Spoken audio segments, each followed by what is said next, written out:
Get Punjabi ਦੇ ਦਾਨਸ਼ਵਰ ਦਰਸ਼ਕਾਂ ਤੇ ਸੁਚੇਤ ਸਰੋਤਾ ਜਨਾਂ ਦਾ ਅੱਜ ਦੇ ਨਿਰਭਉ ਨਿਰਵੈਰ ਪ੍ਰੋਗਰਾਮ ਦੇ ਵਿੱਚ ਨਿੱਘਾ ਸਵਾਗਤ ਹੈ। ਅੱਜ ਸਿੱਖ ਇਤਿਹਾਸ ਦਾ ਇੱਕ ਬਹੁਤ ਹੀ ਅਹਿਮ ਦਿਨ ਹੈ, ਜਿਸ ਦੇ ਵਿੱਚ ਗੁਰੂ ਸਾਹਿਬ ਦੇ ਉਹਨਾਂ ਸਿੰਘਾਂ ਨੇ ਜਿਨ੍ਹਾਂ ਨੇ ਆਪਣਾ ਸਾਰਾ ਕੁਝ ਗੁਰੂ ਤੋਂ ਅਰਪਣ ਹੀ ਨਹੀਂ ਕੀਤਾ, ਬਲਕਿ ਅੱਜ ਦੇ ਦਿਨ ਉਹਨਾਂ ਨੇ ਸ਼ਹੀਦੀ ਖੂਨ ਦੇ ਵਿੱਚ ਇਸ਼ਨਾਨ ਕੀਤਾ। ਮਾਘ ਦਾ ਮਹੀਨਾ, ਸੰਗਰਾਂਦ, ਅੱਜ ਮਾਘ ਦੀ ਸੰਗਰਾਂਦ ਵੀ ਹੈ। ਭਾਰਤੀ ਸੰਸਕ੍ਰਿਤੀ ਦੇ ਵਿੱਚ ਮਾਘ ਮਹੀਨੇ ਦੇ ਵਿੱਚ ਲੋਕ ਨਦੀਆਂ, ਸਰੋਵਰਾਂ, ਹੋਰ ਥਾਵਾਂ ਦੇ ਉੱਤੇ ਜਾ ਕੇ ਇਸ਼ਨਾਨ ਕਰਦੇ ਸੀ। ਬਹੁਤ ਉਚੇਚਾ ਮੰਨਿਆ ਜਾਂਦਾ ਸੀ, ਪਰ ਗੁਰੂ ਸਾਹਿਬ ਨੇ, ਸਾਹਿਬ ਸ੍ਰੀ ਗੁਰੂ ਅਰਜਨ ਦੇਵ ਜੀ ਮਹਾਰਾਜ ਨੇ ਰਾਗ ਬਾਝ ਦੇ ਅੰਦਰ ਜੋ ਇਲਾਹੀ ਹੁਕਮ ਅਤਾ ਕੀਤਾ, ਜੋ ਫਰਮਾਇਆ, ਉਹ ਇਹ ਸੀ ਕਿ ਅੱਜ ਦੇ ਦਿਨ ਇਸ਼ਨਾਨ ਕਰੋ, ਜ਼ਰੂਰ ਕਰੋ, ਕਰਨਾ ਚਾਹੀਦਾ, ਪਰ ਕਿਸ ਦੇ ਵਿੱਚ ਕਰਨਾ ਚਾਹੀਦਾ? ਸਾਧ ਸੰਗਤ ਦੀ ਚਰਨ ਧੂੜ ਦੇ ਵਿੱਚ ਇਸ਼ਨਾਨ ਕਰੋ, ਨਾਮ ਦੇ ਵਿੱਚ ਇਸ਼ਨਾਨ ਕਰੋ। ਔਰ ਇਹ ਇਸ਼ਨਾਨ ਦਾ ਫਲ, ਇਸ ਨੂੰ ਇਸ਼ਨਾਨ ਨੂੰ ਕਰਨ ਤੋਂ ਬਾਅਦ ਇਸ ਨੂੰ ਖੁਦ ਵੀ ਅਪਣਾਓ ਔਰ ਦੂਜਿਆਂ ਨੂੰ ਵੀ ਇਹ ਦਾਨ ਕਰੋ ਜੋ ਤੁਹਾਨੂੰ ਪ੍ਰਾਪਤ ਹੋਇਆ। ਮਾਘ ਮਜਨ ਸੰਗ ਸਾਧੂਆ, ਧੂੜੀ ਕਰ ਇਸ਼ਨਾਨ, ਹਰ ਕਾ ਨਾਮ ਧਿਆਏ ਸੁਣ, ਸਭਨਾਂ ਨੂੰ ਕਰਦਾਨ। ਇਹ ਗੁਰੂ ਅਰਜਨ ਪਾਤਸ਼ਾਹ ਦਾ ਅੱਜ ਦੇ ਸੰਗਰਾਂਦ ਦੇ ਮੌਕੇ ਦੇ ਉੱਤੇ ਸਾਰੇ ਸੰਸਾਰ ਦੇ ਵਿੱਚ ਹਰ ਥਾਂ ਦੇ ਉੱਤੇ ਇਹ ਪੜ੍ਹਿਆ ਜਾਂਦਾ ਹੈ। ਭਾਈ ਸਾਹਿਬ ਭਾਈ ਨੰਦ ਲਾਲ ਜੀ ਕਹਿੰਦੇ ਹਨ ਕਿ ਮੁਸਲਮਾਨ ਮੋਮਿਨ ਹਰ ਜੁਮੇ ਨੂੰ ਨਮਾਜ਼ ਅਦਾ ਕਰਨ ਜਾਂਦੇ ਹਨ। ਸਾਡੇ ਮਜ਼ਹਬ ਵਿੱਚ ਅਸੀਂ ਰੋਜ਼ ਜਾਂਦੇ ਹਾਂ, ਪਰ ਮਹੀਨੇ ਵਿੱਚ 2 ਦਿਨ ਉਚੇਚੇ ਹਨ ਜਿਨ੍ਹਾਂ ਦੇ ਉੱਤੇ ਉਚੇਚੇ ਜੋੜ ਮੇਲੇ ਲੱਗਦੇ ਹਨ। ਉਹ ਹਨ ਇੱਕ ਮੱਸਿਆ ਤੇ ਇੱਕ ਪੁੰਨਿਆ, ਇੱਕ ਸੰਗਰਾਂਦ ਤੇ ਇੱਕ ਮੱਸਿਆ। ਇਹ 2 ਹਨ ਜਿਨ੍ਹਾਂ ਦੇ ਉੱਤੇ ਉਚੇਚੇ ਤੌਰ ਦੇ ਉੱਤੇ ਇਕੱਤਰ ਹੁੰਦੇ ਹਨ। ਗੁਰੂ ਨਾਨਕ ਸਾਹਿਬ ਨੇ ਵੀ ਰਾਗ ਤੁਖਾਰੀ ਦੇ ਵਿੱਚ ਹੁਕਮ ਕੀਤਾ, ਮਾਘ ਪੁਨੀਤ ਭਈ, ਤੀਰਥ ਅੰਤਰ ਜਾਣਿਆ, ਸਾਜਨ ਸਹਿਜ ਮਿਲੇ, ਗੁਣ ਗਹਿ ਅੰਕ ਸਮਾਨਿਆ। ਅੱਜ ਸੰਗਰਾਂਦ ਦਾ ਦਿਨ ਹੈ। ਬਹੁਤ ਹੀ ਸੰਖੇਪ ਦੇ ਵਿੱਚ ਦੱਸ ਦਈਏ, ਕਿਉਂਕਿ ਕਈ ਦਫਾ ਭੁਲੇਖਾ ਪੈ ਜਾਂਦਾ ਹੈ। ਸੰਗਰਾਂਦ ਵੈਸੇ ਤਾਂ ਸਾਰੇ ਦਿਨ ਪਵਿੱਤਰ ਹਨ, ਮਹਾਦਿਵਸ, ਮੂਰਤ ਭਲੇ, ਸਾਰੇ ਦਿਨ ਪਵਿੱਤਰ ਹਨ ਜਿਸ ਦਿਨ ਵਾਹਿਗੁਰੂ ਨੂੰ ਯਾਦ ਕਰ ਲਿਆ ਜਾਏ। ਪਰ ਕੁਝ ਦਿਨ ਕੁਦਰਤ ਦੇ ਨਿਯਮਾਂ ਦੇ ਨਾਲ ਚੱਲਦੇ ਹਨ।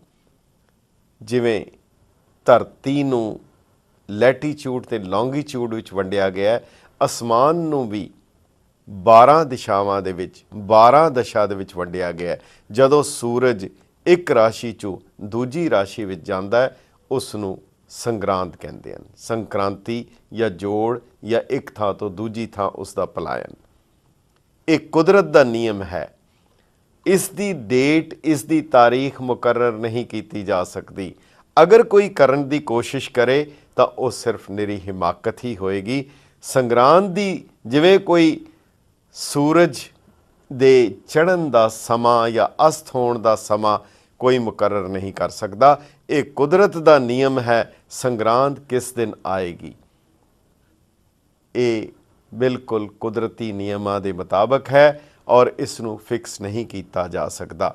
ਇਸੇ ਲਈ ਅੱਜ ਦਾ ਦਿਨ 14 ਤਾਰੀਖ ਨੂੰ ਸੰਗਰਾਂਦ ਹੈ ਮਾਘ ਦੀ, ਔਰ ਸਾਰੇ ਸੰਸਾਰ ਦੇ ਵਿੱਚ ਇਸ ਨੂੰ ਫਿਕਸ ਕਰਨ, ਇਸੇ ਦਿਨ ਹੀ ਇਸ ਦਾ ਪਾਠ ਹੁੰਦਾ ਹੈ, ਸੰਗਤਾਂ ਜੁੜਦੀਆਂ ਹਨ।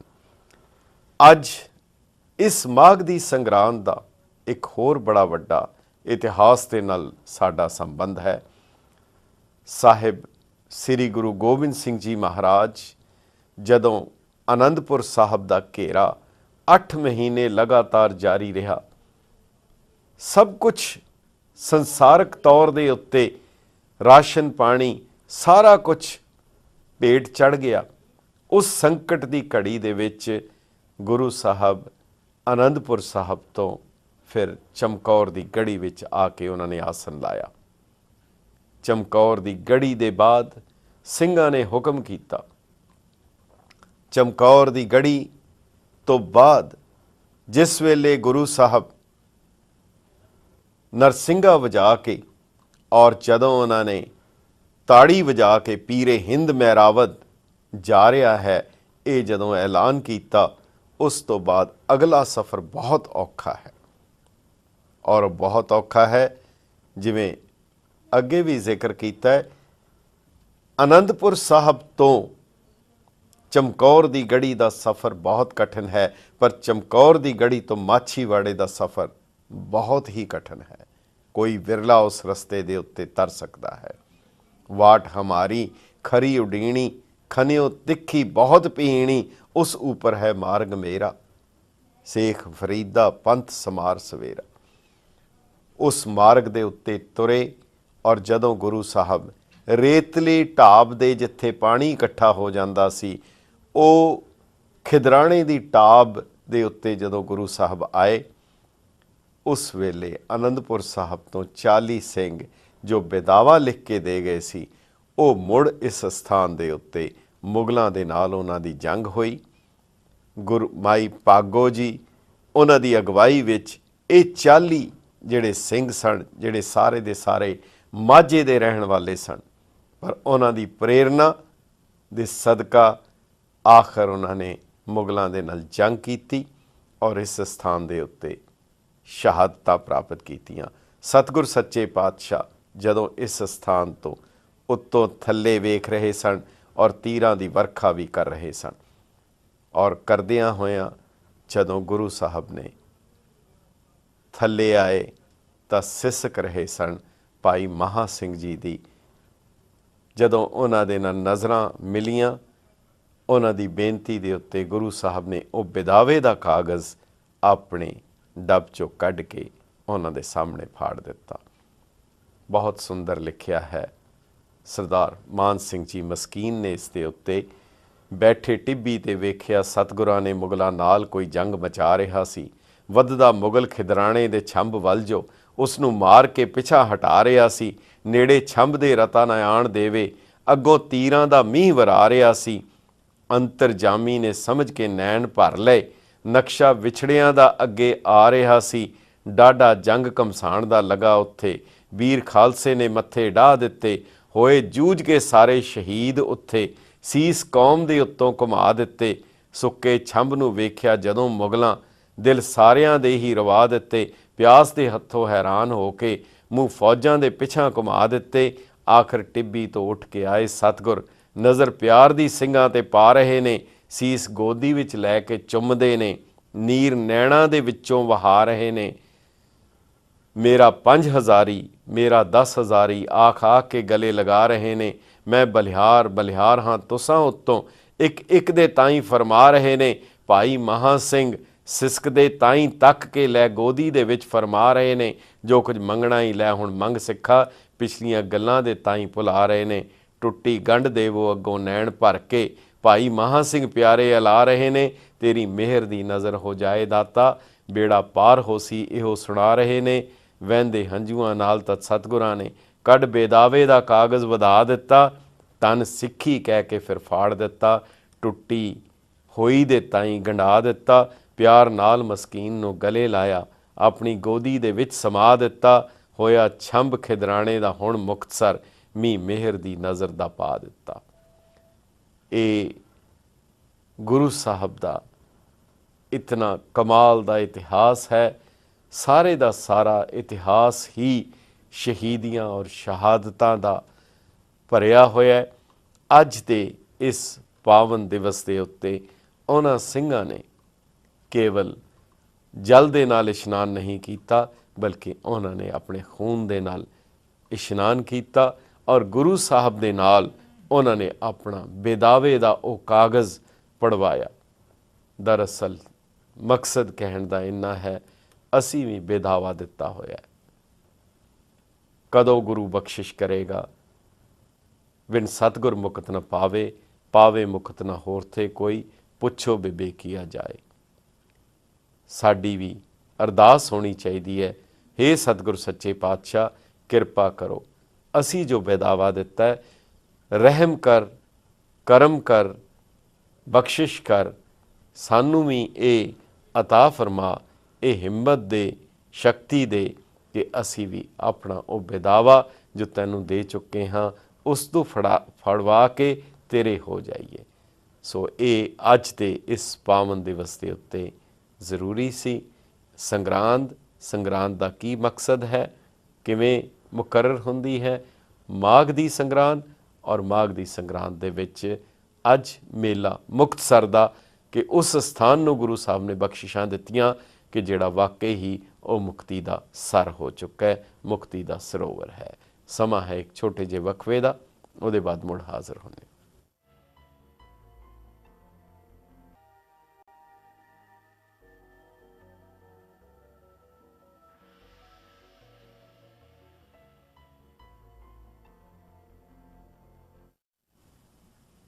गैट पंजाबी के दानश्वर दर्शकों ते सुचेत ਸਰੋਤਾ जनां दा वक्फे के बाद निੱਘਾ स्वागत है।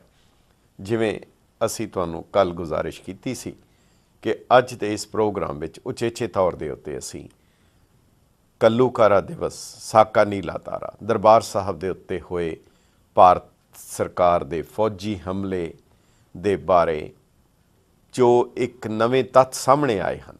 हालां इस तो पहला भारत सरकार ने भी वाइट पेपर जारी किया जिहड़ा पार्लीमेंट विच पेश किया, पर बाद विच ये मन्निया, सारियां ने इस गल नूं सही करार दिता कि वह सिर्फ झूठ का पुलंदा सी और सिर्फ उसका मकसद लीपा पोती करना सी, सच उजागर नहीं करना सी। सच शायद कदे भी जाहिर नहीं होएगा। दरबार साहब दे उत्ते हमले वेले बहुत वड्डी गल है, चारे पासे करफ्यू लगा दिते गए, किसी नूं बाहर नहीं जाण दिता, सारे मीडिया नूं बाहर कढ़ दिता और एक तरफा कार्रवाई करके सिर्फ सरकारी बयानां दे उत्ते पूरी कौम नूं बदनाम करके उन्हां दे हिरदे वलूंदरन वाली कार्रवाई की गई, जो कि फौजी कार्रवाई तो भी ज़्यादा दुखदाई सी। पर हुण एक गल बड़ी उभर के सामने आई है। कल दे खुलासे विच जिहड़ा इंग्लैंड दे लेबर पार्टी दे MP टॉम वाटसन ते लॉर्ड इंद्रजीत सिंह ने जो कहा है कि उस वेले दे तत्कालीन इंग्लैंड की प्रधानमंत्री श्रीमती मार्गरेट थैचर ने भारती बेनती दे उत्ते पॉजिटिवली रिमार्क्स दिते सी और कहा सी स्पैशल एयर सर्विसेज SAS जिहड़ी कि एलीट फोर्स है बरतानिया दी, वो मदद करेगी। ये खुलासा होने तो बाद इंग्लैंड की कुदरती तौर के उत्ते बहुत वड्डी नमोशी उन्होंने झेलनी पै रही है, क्योंकि उन्होंने भी अपने पार्लीमेंट की रजामंदी के बिना किसी दूसरे मुल्क दे विच ये फौजी कार्रवाई की और ना केवल ये कार्रवाई ही की बल्कि इस तो गंभीर गल यह है कि उन्होंने सिखां के खिलाफ की जिन्हां दे उन्होंने हमेशा मदद लई। महाराजा रणजीत सिंह के राज तो बाद वो राज भावें धोखे नाल कब्जा किया, पर उस तो बाद उन्होंने ऐलानिया तौर के उत्ते कहा कि अज तो बाद असी तुहाडे धर्म विच दखल नहीं देवांगे।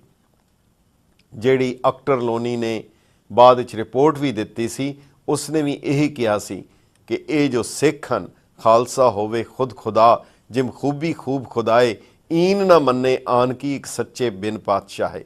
उन्होंने जिहड़ी रिपोर्ट इंग्लैंड भेजी सी उहदे च यही कहा सी ये लोग सिखां बारे, ये जो लोग हैं इन्हां नूं तुसीं दोस्त बना लो, अपनी जान दे देणगे, पर जिस वेले तुसीं इन्हां नूं मुजारे बनाउण दी कोशिश करोगे, जिस वेले तुसीं इन्हां नूं रईयत बनाउण दी कोशिश करोगे, या ये फिर हाकम हो जाणगे या बागी हो जाणगे। पर फितरतन अंग्रेज़ां ने अपनी पॉलिसी विच बहुती तब्दीली नहीं की, ज़ाहिरा तौर दे उत्ते काफ़ी कुछ करते रहे। पर हुण इस गंभीर मामले दे उत्ते साडी कोशिश है असी पंजाब तो सीनियर पत्रकार जी उन्हां दे नाल असी गलबात कर सकीए ਉਹਨਾਂ ਦੇ ਨਾਲ ਗੱਲਬਾਤ ਕਰਾਂਗੇ। ਪਰ ਹੁਣ ਪ੍ਰਧਾਨ ਮੰਤਰੀ ਡੇਵਿਡ ਕੈਮਰਨ ਨੇ ਕੈਬਨਿਟ ਸੈਕਟਰੀ ਜਰਮੇ ਹੇਵੁੱਡ ਨੂੰ, ਜਿਹੜੇ ਕਿ ਬਹੁਤ ਹੀ ਸੀਨੀਅਰ ਸਿਵਲ ਸਰਵੈਂਟ ਹਨ, ਉਹਨਾਂ ਨੂੰ ਇਸ ਦੇ ਬਾਰੇ ਜਾਂਚ ਕਰਨ ਲਈ ਕਿਹਾ ਹੈ ਔਰ ਕਾਰਵਾਈ ਕਰਨ ਲਈ ਕਿਹਾ ਹੈ।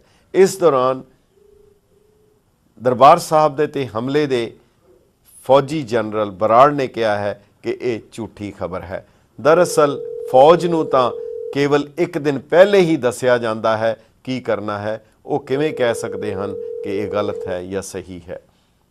ਸਾਡੀ ਕੋਸ਼ਿਸ਼ ਹੈ ਜੇ ਅਸੀਂ ਆਪਣੇ ਉਚੇਚੇ ਮਹਿਮਾਨ ਨਾਲ ਗੱਲ ਕਰ ਸਕੀਏ। ਹੈਲੋ, ਸਤਿ ਸ਼੍ਰੀ ਅਕਾਲ ਜੀ। ਸਤਿ ਸ਼੍ਰੀ ਅਕਾਲ ਬਾਵਾ ਜੀ। ਮੈਂ ਆਪਣੇ ਪਿਆਰੇ ਦਰਸ਼ਕਾਂ ਨੂੰ ਦੱਸ ਦਿਆਂ ਕਿ ਸਾਡੇ ਨਾਲ ਜਲੰਧਰ ਤੋਂ ਸੀਨੀਅਰ ਪੱਤਰਕਾਰ ਔਰ ਯੈਸ ਪੰਜਾਬ ਦੇ ਸੰਚਾਲਕ ਔਰ ਸੀਨੀਅਰ ਐਡੀਟਰ ਸਰ HS ਬਾਵਾ ਸਾਡੇ ਨਾਲ ਜੁੜੇ ਹਨ ਔਰ ਜਿਨ੍ਹਾਂ ਦੀ ਪਕੜ ਇਹਨਾਂ ਮਾਮਲਿਆਂ ਦੇ ਉੱਤੇ ਬਹੁਤ ਜ਼ਿਆਦਾ ਹੈ। ਬਾਵਾ ਜੀ, ਗੈਟ ਪੰਜਾਬੀ ਰਾਹੀਂ ਅਮਰੀਕਾ ਤੇ ਕੈਨੇਡਾ ਦੇ ਦਰਸ਼ਕਾਂ ਦੇ ਰੂਬਰੂ ਹੋਣ ਲਈ ਤੁਹਾਡਾ ਨਿੱਘਾ ਸਵਾਗਤ ਹੈ। ਜੀ ਆਇਆਂ ਨੂੰ ਤੇ ਸਤਿ ਸ਼੍ਰੀ ਅਕਾਲ। yespunjab.com ਵੱਲੋਂ ਮੈਂ ਵੀ ਤੁਹਾਡੇ ਸਾਰੇ ਸਰੋਤਿਆਂ ਨੂੰ ਸਤਿ ਸ਼੍ਰੀ ਅਕਾਲ ਆਖਦਾ ਜੀ ਜੀ। ਬਾਵਾ ਜੀ, ਇਹ ਜੋ ਇੱਕ ਇਨਕਸ਼ਾਫ ਹੋਇਆ ਹੈ, ਜੋ ਕਿ ਇੱਕ ਰਾਜ਼ ਬਾਹਰ ਆ ਗਿਆ ਹੈ, ਹਾਲਾਂ ਇਸ ਸਾਲ 30ਵੀਂ ਵਰ੍ਹੇਗੰਢ ਹੈ ਸਾਕਾ ਨੀਲਾ ਤਾਰਾ ਘੱਲੂਘਾਰਾ ਦਿਵਸ ਦੀ, ਇਹ ਤੁਹਾਨੂੰ ਕੀ ਲੱਗਦਾ ਹੈ ਕਿ ਇਹ ਕਿਉਂ ਕਿਸ ਤਰ੍ਹਾਂ ਆ ਗਿਆ, ਜਾਂ ਅਚਾਨਕ ਆ ਗਿਆ, ਜਾਂ ਉਹਨਾਂ ਦੀ ਪਾਲਿਸੀ ਸੀਗੀਆਂ, ਜਾਂ ਅਜੇ ਹੋਰ ਵੀ ਰਾਜ਼ ਬਾਹਰ ਆਉਣਗੇ? ਇਹ ਦਰਬਾਰ ਸਾਹਿਬ ਦੇ ਉੱਤੇ ਹੋਏ ਹਮਲੇ ਦੇ ਵਿੱਚ ਬਰਤਾਨੀਆ ਦੀ ਸ਼ਮੂਲੀਅਤ ਦੇ ਬਾਰੇ ਤੁਸੀਂ ਇਸ ਨੂੰ ਕਿਸ ਤਰੀਕੇ ਨਾਲ ਸੋਚਦੇ ਹੋ ਔਰ ਕਿਵੇਂ ਵੇਖਦੇ ਹੋ? ਜਿੱਥੇ ਤੱਕ ਹੁਣ ਤੱਕ ਦੀਆਂ ਖਬਰਾਂ ਨੇ, ਉਹ ਇਹ ਰਾਜ਼ ਕੋਈ ਅਚਾਨਕ ਨਹੀਂ ਬਾਹਰ ਆ ਗਿਆ ਜੀ। ਬਰਤਾਨੀਆ ਦੀ ਪਾਲਿਸੀ ਹੈ, ਸਾਨੂੰ ਵੀ ਹੁਣੇ ਪਤਾ ਲੱਗੀ ਹੈ ਕਿ ਹਾਂ ਬਈ 30 ਸਾਲ ਬਾਅਦ ਕੋਈ ਕਲਾਸੀਫਾਈਡ ਡਾਕੂਮੈਂਟਸ ਜਿਹੜੇ ਨੇ ਉਹ ਬਾਹਰ ਆ ਸਕਦੇ ਨੇ। ਜੀ ਜੀ। 30 ਸਾਲਾਂ ਬਾਅਦ ਉਹ ਕਲਾਸੀਫਾਈਡ ਡਾਕੂਮੈਂਟਸ ਬਾਹਰ ਆਏ ਨੇ ਜੀ।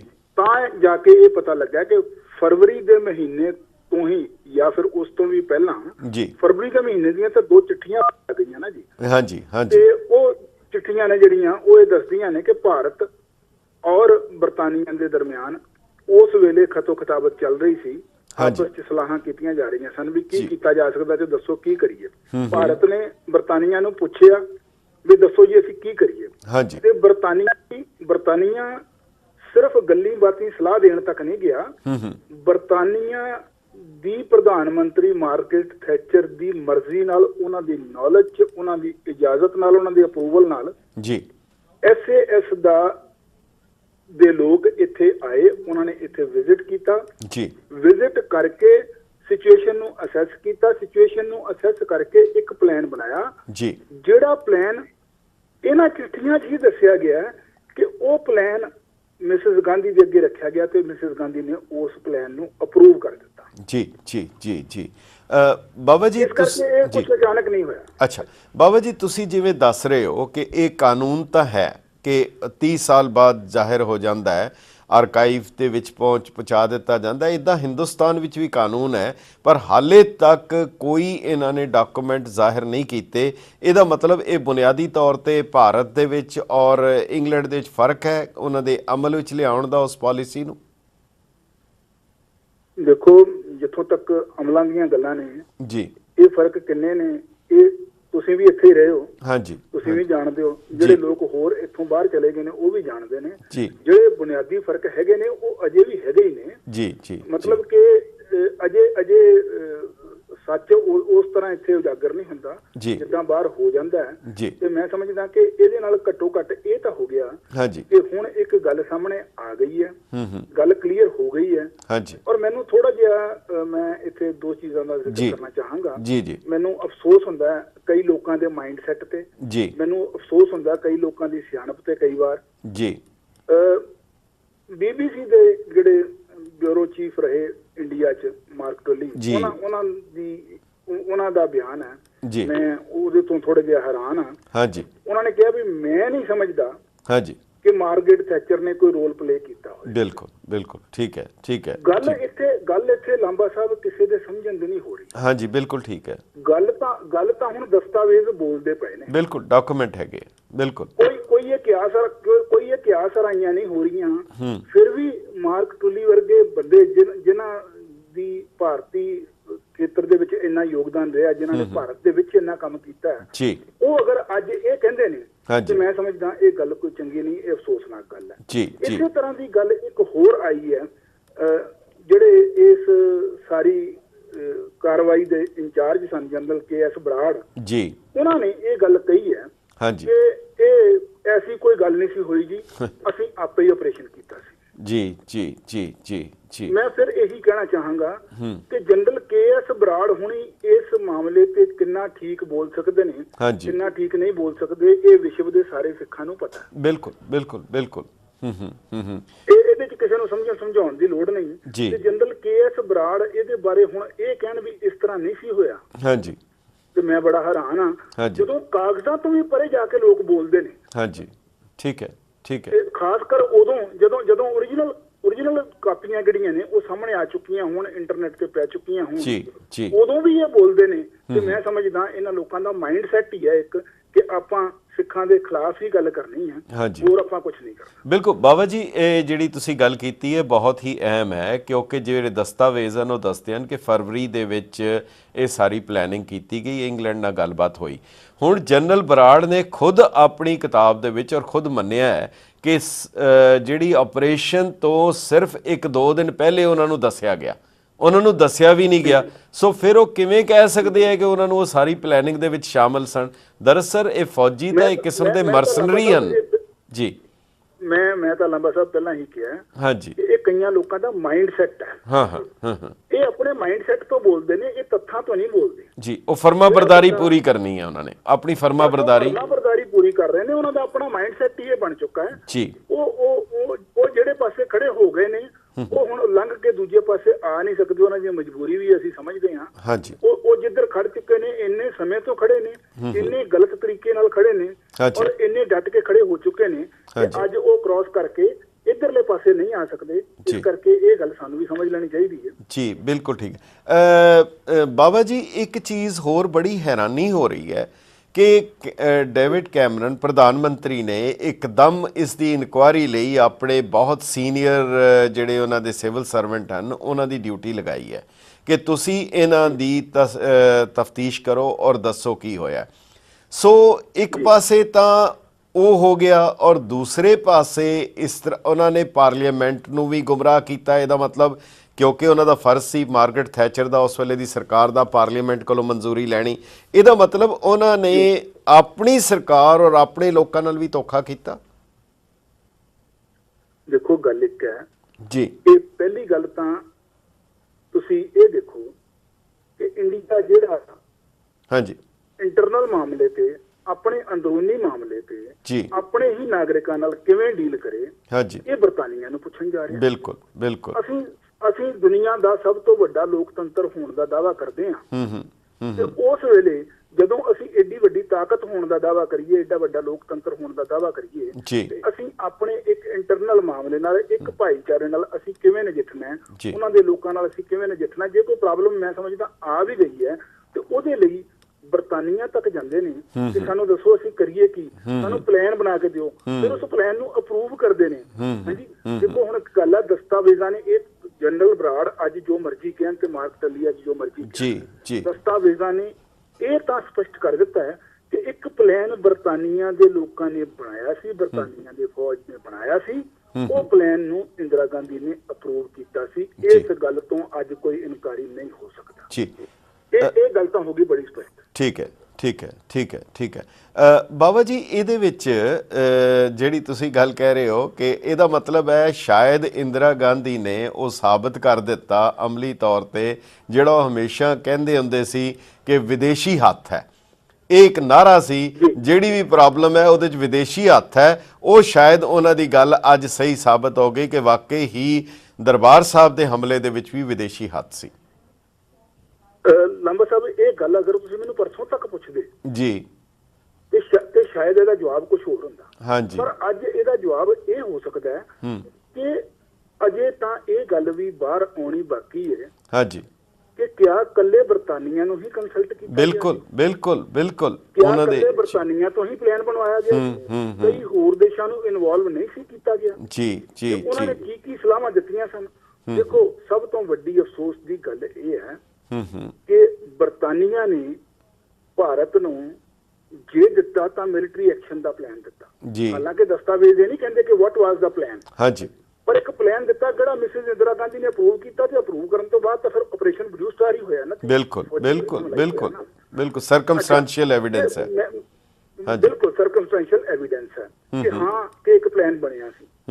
ਦੇਖੋ ਅਫਸੋਸ ਸਭ ਤੋਂ ਵੱਡਾ ਇਸ ਗੱਲ ਦਾ ਕਿ ਬਰਤਾਨੀਆ ਨੇ ਕੋਈ ਪੀਸਫੁਲ ਸੋਲੂਸ਼ਨ ਇੰਡੀਆ ਨੂੰ ਆਫਰ ਨਹੀਂ ਕੀਤਾ, ਕੋਈ ਸੁਜੈਸਟ ਨਹੀਂ ਕੀਤਾ ਕਿ ਤੁਸੀਂ ਐਂ ਕਰ ਲਓ ਕਿ ਤੁਹਾਡੇ ਘਰ ਲੜਾਈ ਵੀ ਨਾ ਪਵੇ, ਕਿ ਤੁਹਾਡੇ ਲੋਕ ਆਪਣੇ ਵੀ ਨਾ ਮਰਨ, ਤੇ ਤੁਸੀਂ ਐਂ ਕਰਕੇ ਇਸ ਮਸਲੇ ਦਾ ਹੱਲ ਕਰੋ।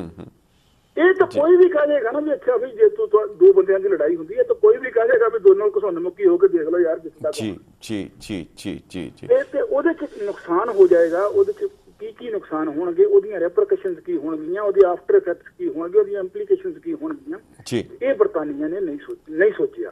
ਤੇ ਵੱਡੀ ਗੱਲ ਇਹ ਹੈ ਕਿ ਜੋ ਬਰਤਾਨੀਆ ਨੇ ਬਣਾ ਕੇ ਦਿੱਤਾ, ਕਿਉਂਕਿ ਉਹ ਬਰਤਾਨੀਆ ਨੇ ਬਣਾ ਕੇ ਦਿੱਤਾ ਸੀ, ਕਿਉਂਕਿ ਉਹ ਗੋਰੇ ਹੱਥਾਂ ਨੇ ਬਣਾ ਕੇ ਦਿੱਤਾ ਸੀ, ਤੇ ਸਾਡੀ ਮੈਂਟੈਲਿਟੀ ਇਹ ਜੋ ਉਹਨਾਂ ਨੇ ਕਹਿ ਦਿੱਤਾ ਅਸੀਂ ਕਰਨ ਨੂੰ ਤਿਆਰ ਹਾਂ ਹਰ ਵੇਲੇ, ਤੇ ਅਸੀਂ ਉਹ ਕਰ ਦਿੱਤਾ। ਬਿਲਕੁਲ ਬਾਬਾ ਜੀ, ਬਹੁਤ ਹੀ ਤੁਸੀਂ ਅਹਿਮ ਜਾਣਕਾਰੀ ਦੇ ਰਹੇ ਹੋ ਔਰ ਮੈਂ ਬੇਨਤੀ ਕਰਾਂਗਾ ਤੁਹਾਡੇ ਨਾਲ 2-4 ਮਿੰਟ ਹੋਰ ਲਗਾਵਾਂਗੇ, ਪਰ ਇੱਕ ਸਾਨੂੰ ਵਕਫਾ ਜ਼ਰੂਰ ਲੈਣਾ ਪੈਣਾ, ਸੋ ਕਿਰਪਾ ਕਰਕੇ ਸਾਡੇ ਨਾਲ ਲਾਈਨ ਦੇ ਉੱਤੇ ਬਣੇ ਰਹੋ, ਇਹਦੇ ਬਾਅਦ ਅਸੀਂ ਬਾਕੀ ਗੱਲ ਨੂੰ ਕਰਾਂਗੇ। ਹਾਂਜੀ, ਬਹੁਤ ਬਹੁਤ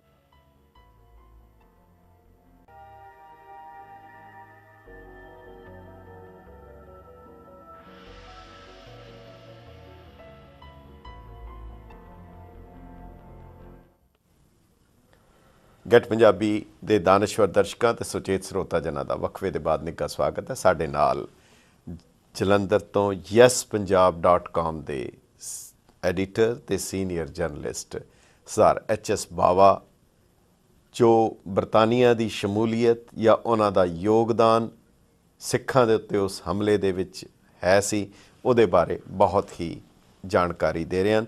ਬਾਬਾ ਜੀ, ਇੱਕ ਵਾਰ ਫਿਰ ਤੁਹਾਡਾ ਸਵਾਗਤ ਹੈ ਵਕਫੇ ਦੇ ਬਾਅਦ। ਜੀ ਆਇਆਂ ਨੂੰ। ਬਹੁਤ ਧੰਨਵਾਦ ਜੀ, ਬਹੁਤ ਧੰਨਵਾਦ। ਬਾਬਾ ਜੀ, ਮੈਂ ਤੁਹਾਡੇ ਨਾਲ ਗੱਲ ਕਰ ਰਿਹਾ ਸੀਗਾ ਕਿ ਮੇਰੀ ਇੱਕ ਗੱਲ ਆਮ ਸਮਝ ਤੋਂ ਬਾਹਰ ਚਲੀ ਜਾਂਦੀ ਹੈ ਕਿ ਕਿਵੇਂ ਕੋਈ ਬੰਦਾ ਆਪਣੀ ਪਰਸਨੈਲਿਟੀ ਨੂੰ ਸਪਲਿਟ ਪਰਸਨੈਲਿਟੀ ਕਰਕੇ ਜੀ ਸਕਦਾ ਹੈ।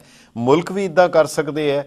ਅੰਗਰੇਜ਼ ਇੱਕ ਪਾਸੇ ਤਾਂ ਪੰਜਾਬੀਆਂ ਨੂੰ, ਸਿੱਖਾਂ ਨੂੰ, ਹਿੰਦੁਸਤਾਨੀਆਂ ਨੂੰ ਬੁਰੀ ਤਰ੍ਹਾਂ ਕੁੱਟਦੇ ਸੀ, ਔਰ ਦੂਸਰੇ ਪਾਸੇ ਪੰਜਾਬ ਦੇ ਸਕੂਲਾਂ ਦੇ ਵਿੱਚ ਉਹਨਾਂ ਨੇ ਇਜਾਜ਼ਤ ਵੀ ਦੇ ਦਿੱਤੀ ਕਿ ਤੁਸੀਂ ਸਕੂਲਾਂ ਦੇ ਟੈਕਸਟ ਬੁੱਕ ਵਿੱਚ ਪੜ੍ਹਾ ਸਕਦੇ ਹੋ। ਸ਼ਾਹ ਮੁਹੰਮਦਾ ਸਿੰਘਾਂ ਨੇ ਗੋਰਿਆਂ ਦੇ ਵਾਂਗ ਨਿੰਬੂਆਂ ਲਹੂ ਨਿਚੋੜ ਸੁੱਟੇ।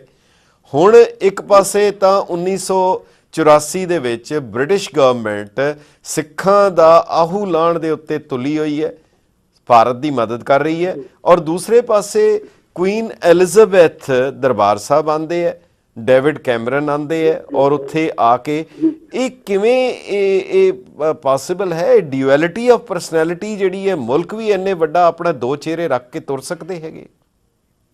ਦੇਖੋ, ਮੁਲਕਾਂ ਦੇ ਚਿਹਰੇ ਤਾਂ ਬਦਲਦੇ ਹੀ ਰਹਿੰਦੇ ਨੇ ਬੰਦਿਆਂ ਦੇ ਨਾਲ ਜੀ, ਜਿੱਥੋਂ ਤੱਕ ਮੇਰੀ ਸਮਝ ਹੈ। ਜਿਹੜਾ at the helm of affairs ਹੁੰਦਾ, ਉਹ ਕੀ ਸੋਚਦਾ, ਉਹ ਗੱਲ ਤਾਂ ਇਹ ਮੈਟਰ ਕਰਦੀ ਹੈ। ਜੀ, ਮਾਰਗਰੇਟ ਥੈਚਰ ਨੇ ਕੀ ਸੋਚਿਆ, ਉਹਨੇ ਕਰ ਦਿੱਤਾ। ਡੇਵਿਡ ਕੈਮਰਨ ਕੀ ਸੋਚਦੇ ਨੇ, ਜਾਂ ਕਈ ਵਾਰ ਕੀ ਹੁੰਦਾ ਕਿ ਹਾਲਾਤ ਤੁਹਾਨੂੰ ਕਿੱਦਾਂ ਦਾ ਮੌਕਾ ਦਿੰਦੇ ਨੇ, ਜਾਂ ਹਾਲਾਤ ਤੁਹਾਨੂੰ ਕਿੱਥੇ ਲਿਆ ਕੇ ਖੜੇ ਕਰ ਦਿੰਦੇ ਨੇ ਕਿ ਤੁਹਾਨੂੰ ਕੀ ਡਿਸੀਜਨ ਲੈਣਾ ਪੈਂਦਾ। ਜੀ ਜੀ, ਕੀ ਇੰਦਰਾ ਗਾਂਧੀ ਹੋਣਾ ਨੇ ਆਖਿਆ ਕਿ ਮਾਰਗਰੇਟ ਥੈਚਰ ਨੇ ਇਹ ਕਰ ਦਿੱਤਾ? ਹਾਂਜੀ। ਤੇ ਕੀ ਅੱਜ ਹਾਲਾਤ ਬਣ ਗਏ ਤੇ ਕਿਵੇਂ ਬਰਤਾਨੀਆ ਐਕਸਪੋਜ਼ ਹੋ ਗਿਆ ਕਿ ਡੇਵਿਡ ਕੈਮਰਨ ਨੂੰ ਇੱਕੋ ਦਮ ਜਾਂਚ ਦੇ ਆਰਡਰ ਕਰਨੇ ਪਏ? ਜੀ ਜੀ। ਤੇ ਮੇਰੀ ਸਭ ਤੋਂ ਵੱਡੀ ਗੱਲ ਇਹ ਹੈ ਕਿ ਮੈਂ ਤਾਂ ਹੁਣ ਇਹ ਚਾਹੁੰਦਾ ਕਿ ਜੇ ਬਰਤਾਨੀਆ ਆਪਣੀਆਂ ਬਾਹਰ ਆਈਆਂ ਚਿੱਠੀਆਂ ਦੇ ਮਾਮਲੇ 'ਚ ਜਿਹਦੇ ਵਿੱਚ ਵੱਡਾ ਕਿਰਦਾਰ, ਵੱਡਾ ਕਰੈਕਟਰ ਇੰਡੀਆ ਦਾ, ਇਹਨਾਂ ਦੋਵਾਂ 'ਚੋਂ ਹਾਲੇ ਵੀ ਵੱਡਾ ਕਰੈਕਟਰ ਇੰਡੀਆ ਹੈ, ਕਿਉਂਕਿ ਇੰਡੀਆ ਫੀਲਡ ਸੀਗਾ, ਇੰਡੀਆ ਦੇ ਵਿੱਚ ਇਹ ਸਾਰੀ ਗੱਲ ਹੋਈ, ਇੰਡੀਆ ਨੇ ਇਹ ਐਗਜ਼ੀਕਿਊਟ ਕੀਤੀ, ਇੰਡੀਆ ਦਾ ਇਹ ਮਸਲਾ ਸੀ, ਇੰਡੀਆ ਨੇ ਆਪਣੇ ਲੋਕਾਂ ਨਾਲ ਕੀ ਕੀਤਾ ਇਹ ਉਹਦੀ ਗੱਲ ਹੈ। ਇਸ ਕਰਕੇ ਇਹਨਾਂ ਦੋਨਾਂ ਵਿੱਚੋਂ ਵੱਡਾ ਕਰੈਕਟਰ ਇੰਡੀਆ। ਜੀ ਜੀ। ਤੇ ਜੇ ਵੱਡਾ ਕਰੈਕਟਰ ਇੰਡੀਆ ਹੈ, ਕਿਆ ਅਸੀਂ ਇਹ ਤਵੱਕੋ ਕੋਈ ਰੱਖੀਏ? ਮੈਂ ਤਾਂ ਆਪਣੇ ਆਪ ਨੂੰ ਇਹ ਸਵਾਲ ਕਰ ਰਿਹਾ ਕਿ ਕਿਆ ਅਸੀਂ ਕੋਈ ਤਵੱਕੋ ਰੱਖੀਏ ਕਿ ਭਾਰਤ ਵੀ ਇਦਾਂ ਦੇ ਕੋਈ ਡਾਕੂਮੈਂਟ ਕੱਢ ਕੇ ਸਾਡੇ ਸਾਹਮਣੇ ਰੱਖੇਗਾ ਵੀ ਦੇਖੋ ਜੀ ਅਸੀਂ ਆ ਕਿਹਾ ਸੀ। ਜੀ ਜੀ ਜੀ ਜੀ ਬਿਲਕੁਲ। ਮੈਨੂੰ ਤਾਂ ਉਸ ਦਿਨ ਦੀ ਉਡੀਕ ਹੈ ਜਿਸ ਦਿਨ ਇੰਡੀਆ ਦੇ ਪ੍ਰਧਾਨ ਮੰਤਰੀ ਸਰਦਾਰ ਸਾਡੇ ਆਪਣੇ ਭਾਈਚਾਰੇ ਚੋਂ ਡਾਕਟਰ ਮਨਮੋਹਨ ਸਿੰਘ ਹੋਣੀ ਕਹਿਣ ਵੀ ਲਓ ਜੀ ਮੈਂ ਵੀ ਆਰਡਰ ਕਰ ਦਿੱਤੀ ਜੀ ਇੱਥੋਂ ਇਨਕੁਆਇਰੀ ਕਿ ਇਹ ਚੈੱਕ ਕੀਤਾ ਜਾਵੇ ਕਿ ਇੱਕ ਅੰਦਰੂਨੀ ਮਾਮਲੇ ਦੇ ਵਿੱਚ ਬਾਹਰਲੀ ਦਖਲਅੰਦਾਜ਼ੀ ਕਿੱਦਾਂ ਲਈ ਗਈ, ਕਿਵੇਂ ਉਹਨੂੰ ਪ੍ਰਵਾਨ ਕੀਤਾ ਗਿਆ, ਕਿਵੇਂ ਉਹ ਮੰਗੀ ਗਈ ਤੇ ਆਈ ਤੇ ਉਹਨੂੰ ਕਿਉਂ ਪ੍ਰਵਾਨ ਕੀਤਾ ਗਿਆ, ਕਿਵੇਂ ਪ੍ਰਵਾਨ ਕੀਤਾ ਗਿਆ। ਆਪਣੇ ਹੀ ਦੇਸ਼ ਦੇ ਲੋਕਾਂ ਦੇ ਖਿਲਾਫ ਇੱਕ ਗੱਲ ਨੂੰ ਆਪਾਂ ਬਾਹਰ ਕਿਉਂ ਲੈ ਗਏ। ਜੀ ਜੀ ਜੀ ਜੀ ਬਹੁਤ ਵੱਡੀ ਗੱਲ ਹੈ। ਪਰ ਬਾਬਾ ਜੀ ਇਹਦੇ ਦੋ ਪੱਖ ਹੈ। ਸਰਦਾਰ ਮਨਮੋਹਨ ਸਿੰਘ ਨੇ ਤਾਂ ਜਦੋਂ ਪਹਿਲੇ ਵੀ 2G ਸਕੈਮ ਵਗੈਰਾ ਦਾ ਹੋਇਆ ਉਹਨਾਂ ਨੇ ਤਾਂ ਪਾਰਲੀਮੈਂਟ 'ਚ ਕਹਿ ਦਿੱਤਾ ਕਿ ਮੈਂ ਕੋਈ ਫਾਈਲਾਂ ਦਾ ਕਸਟੋਡੀਅਨ ਤੇ ਹੈ ਨਹੀਂਗਾ, ਮੇਰੇ ਕੋਲ ਫਾਈਲਾਂ ਥੋੜ੍ਹੀ ਆਉਂਦੀਆਂ, ਮੈਂ ਤਾਂ ਪ੍ਰਧਾਨ ਮੰਤਰੀ ਹੈਗਾ। ਮੈਂ ਡਾਕਟਰ ਮਨਮੋਹਨ ਸਿੰਘ ਬਾਰੇ ਨਾ ਥੋੜਾ ਜਿਹਾ ਅੱਗੇ ਹੋਰ ਚਲੇ ਜਾਣਾ ਜੀ। ਮੈਨੂੰ ਇਹ ਲੱਗਦਾ ਹੈ ਕਿ ਇੱਕ ਸਰਕਾਰ ਸੀ ਇੰਡੀਆ ਦੀ ਇੰਦਰਾ ਗਾਂਧੀ ਦੀ ਜੀ ਜਿਹਨੇ ਏਡਾ ਵੱਡਾ ਫੈਸਲਾ ਲੈ ਲਿਆ, ਹਾਲਾਂਕਿ ਅਸੀਂ ਉਸ ਫੈਸਲੇ ਨੂੰ ਠੀਕ ਨਹੀਂ ਮੰਨਦੇ, ਏਡਾ ਵੱਡਾ ਫੈਸਲਾ ਲੈ ਲਿਆ ਕਿ ਆਪਣੇ ਦੇਸ਼ ਦੇ ਲੋਕਾਂ ਨਾਲ ਕਿਵੇਂ ਨਿਬੜਨਾ। ਹਾਂਜੀ ਇਹ ਸਲਾਹ ਲੈਣ ਬਾਹਰ ਚਲੇ ਗਏ, ਬਾਹਰੋਂ ਬੰਦੇ ਆਏ, ਉਹਨਾਂ ਨੇ ਪਲਾਨ ਬਣਾ ਕੇ ਦਿੱਤਾ, ਉਸ ਪਲਾਨ ਨੂੰ ਅਸੀਂ ਅਪਰੂਵ ਕੀਤਾ ਔਰ ਫਿਰ ਅਸੀਂ ਉਹਨੂੰ ਐਗਜ਼ੀਕਿਊਟ ਕੀਤਾ। ਉਹਦਾ ਮੁੱਲ ਕਿੰਨੇ ਕਿੰਨੇ ਕੀ ਤਾਰਿਆ ਇਹ ਇਤਿਹਾਸ 'ਚ ਅੱਜ ਵੀ ਦਰਜ ਹੈ। ਬਿਲਕੁਲ ਉਹਦੇ ਜ਼ਖਮ ਅੱਜ ਵੀ ਹਰੇ ਨੇ। ਬਿਲਕੁਲ ਬਿਲਕੁਲ। ਪਰ ਇੱਕ ਅੱਜ ਡਾਕਟਰ ਮਨਮੋਹਨ ਸਿੰਘ ਦੀ ਸਰਕਾਰ ਹੈ ਜਿਹੜੀ ਦੂਜੇ ਦੇਸ਼ਾਂ ਨੂੰ ਇਹ ਕਹਿਣ ਤੋਂ ਵੀ ਘਬਰਾਉਂਦੀ ਹੈ ਕਿ ਪੱਗ ਸਿੱਖਾਂ ਲਈ ਕੀ ਹੁੰਦੀ ਹੈ ਤੇ ਸਿੱਖਾਂ ਦੀ ਆਇਡੈਂਟੀਟੀ ਕੀ ਹੁੰਦੀ ਹੈ ਤੇ ਸਿੱਖਾਂ ਨਾਲ ਕਿੱਦਾਂ ਡੀਲ ਕੀਤਾ ਜਾਵੇ। ਇੱਕ ਲੈਜੀਟੀਮੇਟ ਡਿਮਾਂਡ ਹੈ ਸਿੱਖਾਂ ਦੀ, ਇੱਕ ਲੈਜੀਟੀਮੇਟ ਡਿਮਾਂਡ ਹੈ। ਮੈਂ ਦੋਨਾਂ ਚੀਜ਼ਾਂ ਨੂੰ ਲਿੰਕ ਕਰਦੇ ਹਾਂ, ਮਾਫ ਕਰਨਾ। ਪਰ ਤੁਸੀਂ ਸਰਕਾਰਾਂ ਦੇ ਤੁਸੀਂ ਕਿਹਾ ਵੀ ਉਹਨਾਂ ਦੀ ਸਰਕਾਰ ਦਾ ਕਰੈਕਟਰ, ਮਾਰਗਰੇਟ ਥੈਚਰ ਦਾ ਕਰੈਕਟਰ ਤੇ ਡੇਵਿਡ ਕੈਮਰਨ ਦਾ ਕਰੈਕਟਰ, ਮੈਂ ਕਹਿੰਦਾ ਇੰਦਰਾ ਗਾਂਧੀ ਦਾ ਕਰੈਕਟਰ ਦੇਖੋ ਕਿ ਉਹ ਇੱਕ ਗਲਤ ਕੰਮ ਵਾਸਤੇ ਇੱਕ ਨੈਗੇਟਿਵ ਅਪਰੋਚ ਲੈ ਕੇ ਉਹ ਬਰਤਾਨੀਆ ਕੋਲ ਚਲੇ ਗਏ। ਅਸੀਂ ਇੱਕ ਪੋਜ਼ਿਟਿਵ ਗੱਲ ਲੈ ਕੇ ਕਿ ਸਿੱਖ ਸਾਡੇ ਨਾਗਰਿਕ ਨੇ, ਮੈਂ ਖੁਦ ਸਿੱਖ ਹਾਂ, ਸਾਡਾ ਪ੍ਰਧਾਨ ਮੰਤਰੀ ਨਹੀਂ ਤੁਰਦਾ, ਅਸੀਂ ਜਿਹੜੇ ਸਿੱਖ ਲੀਡਰ ਨੇ, ਜਿਹੜੇ ਸਿੱਖ ਪੱਤਰਕਾਰ ਨੇ, ਅਸੀਂ ਚੋਭਾ ਮਾਰ ਰਹਿ ਗਏ, ਪ੍ਰਧਾਨ ਮੰਤਰੀ ਨੂੰ ਚੁੱਭਦੀ ਹੀ ਨਹੀਂ ਗੱਲ। ਬਾਬਾ ਜੀ ਬਹੁਤ ਬਹੁਤ ਧੰਨਵਾਦ। ਮੇਰਾ ਸਿਰਫ ਇੱਕ ਅਖੀਰਲਾ, ਤੁਸੀਂ ਇਤਿਹਾਸ ਦੇ ਹਵਾਲੇ ਨਾਲ ਜੋੜਨ ਦੀ ਕੋਸ਼ਿਸ਼ ਕੀਤੀ ਹੈ। ਮੈਂ ਲੈਰੀ ਕਾਲਿੰਸ ਦੀ ਕਿਤਾਬ ਵੇਖ ਰਿਹਾ ਜਿਹਦੇ ਵਿੱਚ 1947 ਦਾ ਜ਼ਿਕਰ ਹੈ, ਜਦੋਂ ਮੁਲਕ ਦੀ ਵੰਡ ਦੇ ਬਾਅਦ ਕਾਇਦੇ ਆਜ਼ਮ ਮੁਹੰਮਦ ਅਲੀ ਜਿਨਾਹ ਦਾ ਕਰਾਚੀ ਦੇ ਵਿੱਚ ਜਲੂਸ ਨਿਕਲਣਾ ਸੀ। ਉਹ ਸਾਰੇ ਲੀਡਰ ਮੁਸਲਿਮ ਲੀਗ ਦੇ ਇਕੱਠੇ ਹੋ ਕੇ ਗਵਰਨਰ ਜਨਰਲ ਦੇ ਕੋਲ ਗਏ ਕਿ ਅਕਾਲੀ ਲੀਡਰਾਂ ਨੇ ਪਲਾਨ ਬਣਾਇਆ ਹੈ ਕਿ ਕਾਇਦੇ ਆਜ਼ਮ ਦੇ ਉਸ ਗੱਡੀ ਦੇ ਉੱਤੇ ਹਮਲਾ ਕੀਤਾ ਜਾਏਗਾ, ਉਹਨਾਂ ਦੀ ਜਾਨ ਨੂੰ ਖਤਰਾ ਹੈ। ਸੋ ਉਹਦੇ ਉੱਤੇ ਗਵਰਨਰ ਜਨਰਲ ਨੇ ਕਿਹਾ ਕਿ ਮੈਂ ਉਹਦੀ ਪਲੈਨਿੰਗ ਬਣਾ ਲਈ ਹੈ, ਪਰ ਕੀ ਹੈ ਤੁਹਾਨੂੰ ਨਹੀਂ ਦੱਸਾਂਗਾ। ਉਹਨਾਂ ਨੇ ਗੁੱਸੇ 'ਚ ਕਿਹਾ ਇਹਦਾ ਮਤਲਬ ਤੁਸੀਂ ਕਾਇਦੇ ਆਜ਼ਮ ਨੂੰ ਮਰਵਾਉਣਾ ਚਾਹੁੰਦੇ ਹੋ। ਗਵਰਨਰ ਜਨਰਲ ਨੇ ਕਿਹਾ ਤੁਹਾਨੂੰ ਪਤਾ ਹੈ ਅਕਾਲੀ ਲੀਡਰ ਮਾਸਟਰ ਤਾਰਾ ਸਿੰਘ ਦਰਬਾਰ ਸਾਹਿਬ ਦੇ ਅੰਦਰ ਹਨ, ਕੀ ਤੁਸੀਂ ਸਮਝਦੇ ਹੋ ਕਿ ਮੈਂ ਇਹ ਸੋਚ ਸਕਦਾ ਕਿ ਪੁਲਿਸ ਨੂੰ ਮੈਂ ਹਰਮੰਦਰ ਸਾਹਿਬ ਦੇ ਅੰਦਰ ਭੇਜਾਂ? ਹਾਂ, ਮੈਂ ਇਹ ਕਰ ਸਕਦਾ ਕਿ ਮੈਂ ਕਾਇਦੇ ਆਜ਼ਮ ਦੇ ਨਾਲ ਉਹਦੀ ਗੱਡੀ ਦੇ ਉਹਦੀ ਸੀਟ ਦੇ ਨਾਲ ਬੈਠਾਂਗਾ, ਪਰ ਮੈਂ ਪੁਲਿਸ ਦਰਬਾਰ ਸਾਹਿਬ ਦੇ ਅੰਦਰ ਨਹੀਂ ਭੇਜ ਸਕਦਾ। ਇਹ ਅੰਗਰੇਜ਼ਾਂ ਦੀ ਆਪਣੀ ਲਿਖਤ, ਉਹਨਾਂ ਦੇ ਆਪਣੇ ਕਿਰਦਾਰ 'ਤੇ ਹੈ। ਪਰ ਕੀ ਤੁਹਾਨੂੰ ਹੈਰਾਨੀ ਨਹੀਂ ਹੁੰਦੀ ਕਿ ਅੱਜ ਉਹਨਾਂ ਆਪਣੀਆਂ ਸਾਰੀਆਂ ਲਿਖਤਾਂ, ਆਪਣੀ ਅਸੈਸਮੈਂਟਸ ਨੂੰ ਔਰ ਆਪਣੀ ਸਾਰੀ ਉਹਨਾਂ ਚੀਜ਼ਾਂ ਨੂੰ ਭੁੱਲ ਕੇ ਉਹਨਾਂ ਨੇ ਇਹ ਕਾਰਵਾਈ ਕੀਤੀ, ਔਰ ਇਹਦਾ ਕੀ ਅਸਰ ਪਏਗਾ ਤੁਸੀਂ ਕੀ ਸਮਝਦੇ ਹੋ ਉਹਨਾਂ ਦੇ ਰਾਜਨੀਤੀ 'ਤੇ? ਇੱਕ ਛੋਟੇ ਜਿਹੇ ਵਕਫੇ ਦੇ ਬਾਅਦ ਤੁਸੀਂ ਇਹਦਾ ਜਵਾਬ ਦੇ ਕੇ ਤੁਹਾਡੇ ਕੋਲ ਵਿਦਾ ਲੈਣਾ। Thank you sir. ਪਹਿਲੀ ਗੱਲ ਤਾਂ ਹੈ ਕਿ ਇੱਕ ਮਿੰਟ ਬਾਬਾ ਜੀ, ਇੱਕ ਛੋਟਾ ਜਿਹਾ ਵਕਫਾ ਲੈ ਲਈਏ ਪਲੀਜ਼, ਉਸ ਦੇ ਬਾਅਦ ਤੁਸੀਂ ਕਰ ਦੇਣਾ ਪਲੀਜ਼ ਸਰ। Thank you.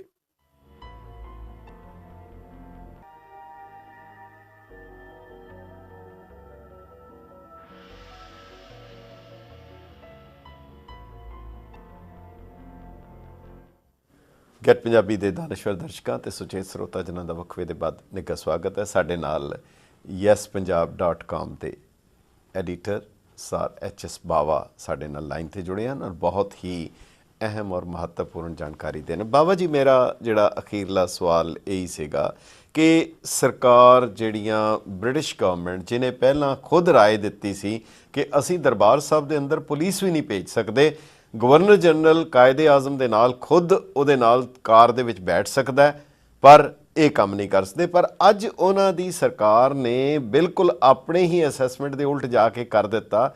ਇਹ ਇੰਨੀ ਵੱਡੀ ਤਬਦੀਲੀ ਕਿਸ ਤਰ੍ਹਾਂ ਆ ਜਾਂਦੀ ਹੈ ਤੇ ਇਹਦਾ ਨਤੀਜਾ ਤੁਸੀਂ ਕੀ ਸਮਝਦੇ ਹੋ? ਇਹਦਾ ਕੀ ਨਿਕਲੇਗਾ ਇਸ ਸਾਰੇ ਜੋ ਕੁਝ ਵੀ ਵਾਪਰਿਆ ਹੈਗਾ? ਪਹਿਲੀ ਗੱਲ ਤਾਂ ਮੈਂ ਇਹ ਸਮਝਦਾ ਵੀ ਡੇਵਿਡ ਕੈਮਰਨ ਨੂੰ ਜਿਹੜੀ ਇਹ ਗੱਲ ਹੈ ਕਿ ਉਹਨਾਂ ਨੇ ਫੌਰੀ ਤੌਰ ਤੇ ਵੀ ਇਨਕੁਆਇਰੀ ਆਰਡਰ ਕੀਤੀ ਹੈ, ਉਹਦੇ ਚੋਂ ਥੋੜੀ ਜੀ ਅਸੀਂ ਕਹਿ ਸਕਦੇ ਹਾਂ ਕਿ ਉਹਦੇ ਚੋਂ ਸੱਚਾਈ ਝਲਕਦੀ ਹੈ, ਓਨੈਸਟੀ ਝਲਕਦੀ ਹੈ।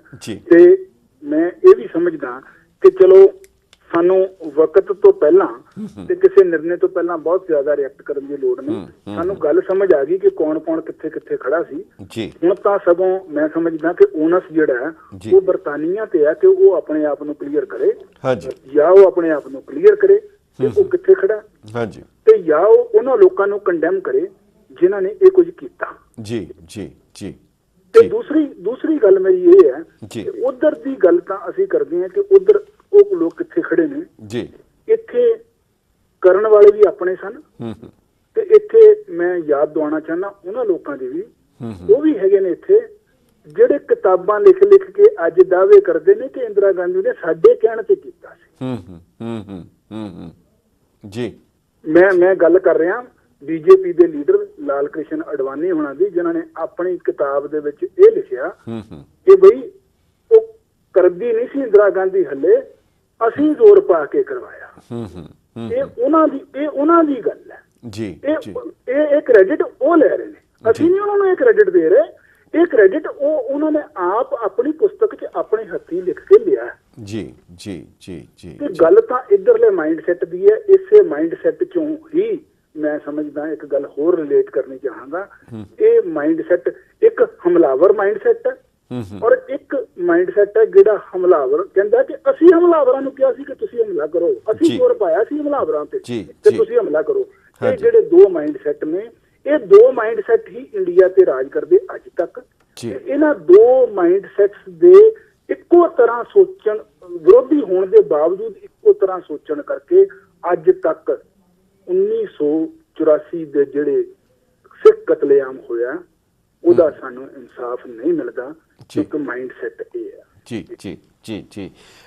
ਬਾਬਾ ਜੀ ਇਹਦੇ ਵਿੱਚ ਸਿਰਫ ਮੈਂ, ਕਿਉਂਕਿ ਹੁਣ ਸਮਾਂ ਅਸੀਂ ਪਹਿਲਾਂ ਸੋਚਿਆ ਸੀ ਕਾਲਸ ਲੈ ਲਈਏ ਪਰ ਸਮਾਂ ਬਿਲਕੁਲ ਨਹੀਂ, ਪਰ ਮੈਂ ਤੁਹਾਨੂੰ 2-3 ਮਿੰਟ ਤੁਹਾਡੇ ਜ਼ਰੂਰ ਲਵਾਂਗਾ। ਇਹ ਤੁਸੀਂ ਦੱਸੋ ਕਿ ਇੱਕ ਆਮ ਤੌਰ ਦੇ ਉੱਤੇ ਕੁਝ ਸਾਡੇ ਵਿੱਚ ਸੀ, ਜਦੋਂ कबाबे सीख हैं हम हरसू बदलते हैं, जा लुटता है ये पहलू तो वो पहलू बदलते हैं। जदों जुल्म होया तो आस कीती काफ़ी लोगों ने पोलिटिकल शरण भी लई, असैलम भी लई कि दूजियां सरकारां साडी मदद करनगियां। तां पर की इस दे नाल उजागर नहीं हो गया कि सारियां सरकारां भावें कोई होए, भावें किहड़ी भी सरकार होए, ਉਹਨਾਂ ਦਾ ਆਮ ਲੋਕਾਂ ਨਾਲ ਨਜਿੱਠਣ ਦਾ ਵਤੀਰਾ ਵੱਖਰਾ ਹੈ, ਪਰ ਆਪਸੀ ਭਾਈਚਾਰਾ ਮੁਲਕਾਂ ਦਾ ਇੱਕ ਦੂਜੇ ਨਾਲ ਬਿਲਕੁਲ ਵੱਖਰਾ ਹੈ, ਜਿਹਨੂੰ ਆਮ ਲੋਕ ਨਹੀਂ ਸਮਝ ਸਕਦੇ। ਇਹਦੇ ਦੋਨਾਂ ਦੇ ਵਿਚਕਾਰ ਇੱਕ ਬਹੁਤ ਵੱਡਾ ਪੜਦਾ ਜੀ।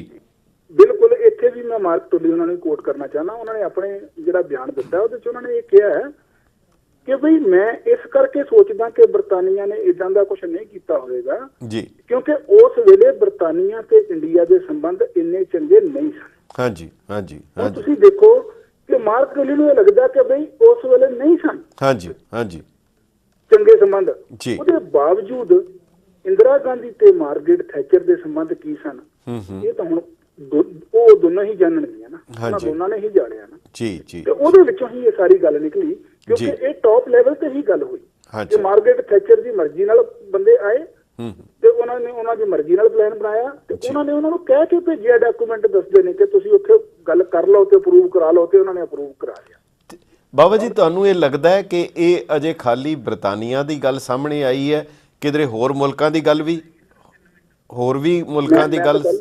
ਮੈਂ ਤਾਂ ਪਹਿਲਾਂ ਹੀ ਜ਼ਿਕਰ ਕੀਤਾ ਜੀ ਕਿ ਹੁਣ ਤਾਂ ਓਨਸ ਜਿਹੜਾ ਜ਼ਿੰਮੇਵਾਰੀ ਜਿਹੜੀ ਆ ਉਹ ਇੰਡੀਆ ਗਵਰਨਮੈਂਟ ਤੇ ਹੈ ਕਿ ਉਹ ਵੀ ਬਰਤਾਨੀਆ ਵਾਂਗ ਆਪਣੇ ਕਾਗਜ਼ ਲੋਕਾਂ ਦੇ ਸਾਹਮਣੇ ਰੱਖ ਦੇਵੇ ਕਿ ਅਸੀਂ ਆਹ ਕੀਤਾ ਸੀ ਤੇ ਆਹ ਨਹੀਂ ਸੀ ਕੀਤਾ ਜੀ। ਬਿਲਕੁਲ।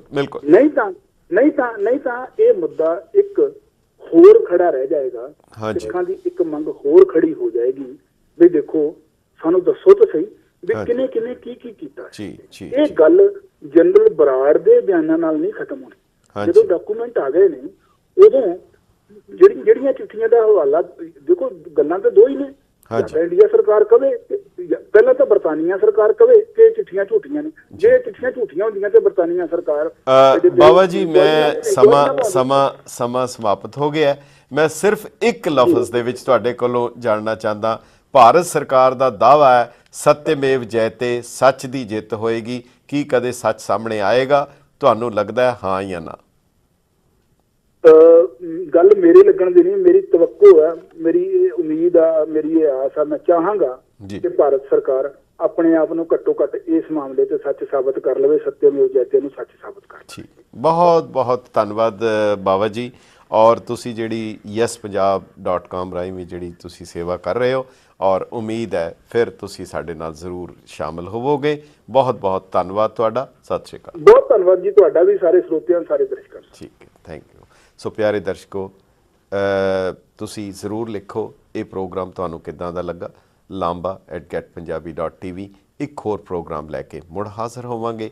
ਇਜਾਜ਼ਤ ਦਿਓ। ਵਾਹਿਗੁਰੂ ਜੀ ਕਾ ਖਾਲਸਾ, ਵਾਹਿਗੁਰੂ ਜੀ ਕੀ ਫਤਿਹ।